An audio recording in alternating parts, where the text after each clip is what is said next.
ప్రజలకు KCR double bedroom ఇవ్వలేదు కానీ కొడుక్కి 100 ఎకరాల్లో ఫామ్ హౌస్ కట్టించి ఇచ్చారన్నారు చెన్నూరు ఎమ్మెల్యే వివేక్ వెంకటస్వామి.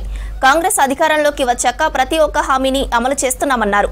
మంచిర్యాల జిల్లా చెన్నూరు మండలం పొక్కూరులో ఇందిరమ్మ ఇండ్లకు శంకుస్థాపన చేశారు వివేక్.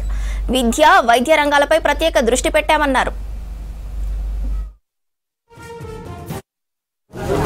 ఒక మోడల్ విలేజ్గా సెలెక్ట్ కావడం జరిగింది.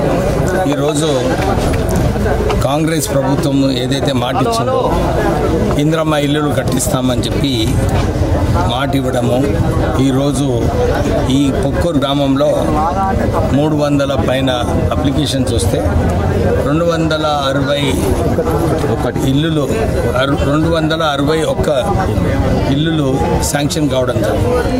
ఈరోజు భూమి పూజ 5 ఇండ్లకు భూమి పూజ చేయడం జరుగుతుంది. అందరూ కూడా లబ్ధిదారులందరూ సంతోషపడుతున్నారు.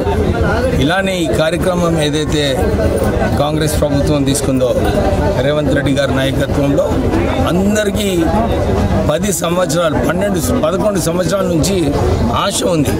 మాకు డబుల్ బెడ్రూమ్ ఇల్లు ఇస్తారు, మాకు మా సొంత ఇల్లు ఉంటుందని చెప్పి చాలా ఆశపడ్డారు. కానీ అప్పుడు కేసీఆర్ ఈ డబుల్ బెడ్రూమ్ ఇల్లు మొత్తం రాష్ట్ర వ్యాప్తంగా కట్టించినా కానీ 70,000 కోట్ల రూపాయలు అయింది. కానీ ఆయన కమిషన్లు దోచుకోనికి, వారు సొంత సంపాదన చేయడానికి ఈ కాళేశ్వరం ప్రాజెక్ట్ పెట్టి 1,25,000 కోట్ల రూపాయలు ఖర్చు పెట్టి రాష్ట్ర ప్రభుత్వము ప్రజల పైసలన్నీ కూడా దుర్వినియోగం చేయడం జరిగింది. ఈ దుర్వినియోగం చేయడం వలన బీద ప్రజలకు ఏదైతే ఎదురు చూస్తున్నారో, మాకు మా ఇల్లుగా సొంత ఇల్లు ఉండాలని చెప్పి ఎదురు చూస్తున్నారో అది నెరవేర్చలేకపోయినారు.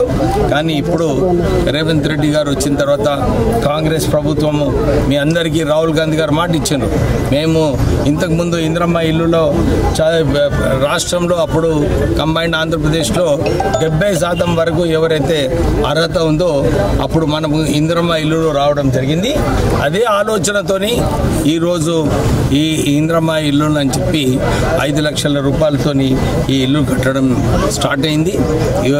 వచ్చే రోజులలో మోడల్ విలేజ్ పొక్కూరు కాకుండా ఇతర గ్రామాలలో కూడా ఎవరైతే అర్హత ఉన్నారో, ఈద ప్రజలు ఉన్నారో వాళ్ళందరికీ కూడా ఈ ఇందిరమ్మ ఇల్లు వస్తుంది. అందరూ కూడా ఓపిక పడాలి. కొంచెం ఓపిక పడితే అందరికీ కూడా ఈ శాంక్షన్స్ అయ్యి మనం ఇల్లు కట్టుకునే అవకాశం రాష్ట్ర ప్రభుత్వం కల్పిస్తుంది.